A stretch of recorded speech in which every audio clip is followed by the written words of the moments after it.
ku buryo Titi agize ajya akakubwira ati mvira mu buzima wakumva ntaribi shani mugashuka abandi bana ngo mugomba kuba ibintu namwe mutabasha ngwiki mugashuka abandi bana ngo bakora ibintu namwe mutabasha ati muvemo simba ushaka mu buzima ego ko bacu na sogokuru yaragiye ndacyari Yesu Kristo. Nyuma yo kuvuga aya magambo Nyambo ayavuga kuri Titi Brown ntibyatinze koko nk'ibyo yavuze. Titi Brown ntibyamaze iminsi koko bahise batandukana, ubu ngubu bakaba baramaze gutandukana cyane ku buryo ubu noneho aho umwe aciye undi ahita hacisha umuriro.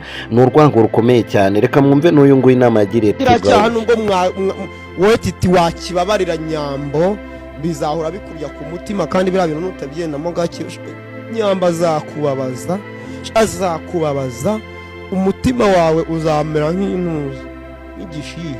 Murumva rero abantu benshi bakomeza kugenda bagira inama Titi Brown ni nyuma yuko abantu bari bamaze gutangaza ko uyu wiyise Miss Nyambo cyangwa se Nyambo Jessica amazina ye bwite ngo yashyize amafoto y'ubwambure hanze, nawe ngira ngo mwagiye mubibona ku mbuga nkoranyambaga, ariko se niyo saga iri kubatandukanya cyangwa n'ibindi ibi byose tuzakomeza kugenda tubibasobanurira. Ariko abangaba baranzwe n'urukundo rwinshi cyane. Ejo bundi bari bashinze channel bavuga ko ari channel igiye kujya icaho pranka zabo, amakuru agezweho, iby'urukundo rwabo, mbega ibintu bari bazi ko bigiye kuryoha, none ubu ngubu nibwo bitangiye gupfa. Byatangiye umwe yita undi besto, abantu bakagira ngo naba besto bisanzwe, n'abashuti basanzwe, ariko biza kurangira bihindutse urukundo, ibintu byabo ku buryo byagiye bigaragarira buri wese. Uyu rero Titi Brown yashoraga amafaranga menshi cyane mu bikorwa bya Nyambo, aho nko kuba yarateye inkunga Miss Nyambo muri filime yitwa The Message. Ubwo iyo filime yashutingwaga yitwa The Message, urumva ko na Titi Brown yabaga hari nk'umuntu washoyemo amafaranga.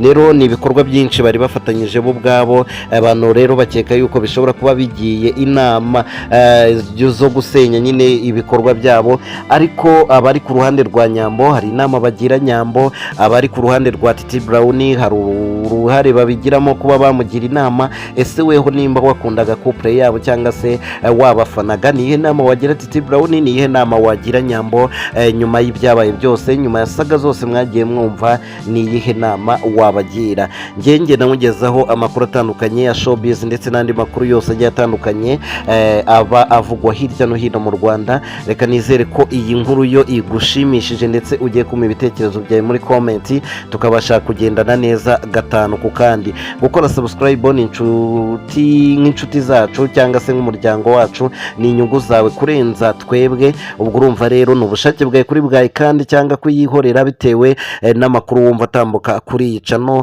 Rero nimba uri umwe mu bakunda showbiz, urumva icyo gukora urakizi. Reka mbifurize kuryoherwa na weekend ndetse nanababwira ngo weekend nziza. Ciao ciao, duhure ubutaha.